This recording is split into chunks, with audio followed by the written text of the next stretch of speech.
বান্ধবী তোর ভালো লেগে কইতাছি, এমনি পুরা পুরা মাইর খাইস না।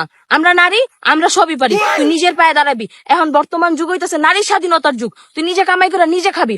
দুইটা ভাতের লেগা ওই ভাই সারাদিন খাটবি, আবার মায়েরও খাবি, এডি করিস না, বুঝোস নাই? এডি হলো চাইরানা আড়ানা সংসার, এডি ধরে রেখাও কোনো লাভ নাই। শেষ মাস একদিন না একদিন ভাঙতে হইব, জামাই দেখবি আরেক বিরিক বিয়া করে ঘরে লইব, তখন না পারতে তোর ঘর ছাড়া লাগবো। এর চেয়ে বালা তুই নিজে আয়া পড়, তুই এবার ডিভোর্স দিয়ে দেখ। আমারে দেখ, আমার শ্বশুর বাড়িতে আমার জামাই খালি একদিন আমারে কইছিল, হেই এক গ্লাস পানি দাও। আমি কে এই হে কইলা কে? তুমি তো আমার হে কর সাহস রাখো না? হ্যাঁ, আমি তোমার বাতার খাইতাম না? আমি নগদ আমার শ্বশুর বাড়িতে আয় পড়ছি, আর জীবনও যাইতাম না।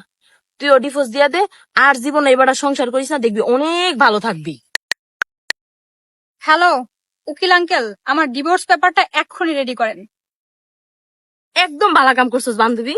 আপু তোর জামাই আইছে তোরে নিতে, কইছে 2 মিনিট না গেলে তোর আর জীবন শ্বশুর বাড়ি নিয়ে যাইবো না। আমি এখনই যাইতাছি। শান্তনা যাইবা মানে? তুমি না কইছো শ্বশুর বাড়ি আর কখনো যাইবা না? হাত ছাড় ফালতু নাই, আমি কি তোর মতো রে জামাই ছাড়া থাকবো? একটা মায়া মানুষের জীবনে জামাই সবকিছু। জামাইরে ডিভোর্স দিয়ে দিছে, খারাপ মহিলা জানি কোনানকার, মানুষের কথা মতো জামাই ছাইরা দিছে। তো তোকে মতো মহিলার কারণে সমাজ আজকে এই অবস্থা, সমাজ নোংরা হয়ে গেছে, সমাজ দূষিত হয়ে গেছে। আমি আমার জামাই লিয়ে থাকবো, আমার জামাই আমার নিতে হইছে, আমি যাই। More and more, more and more.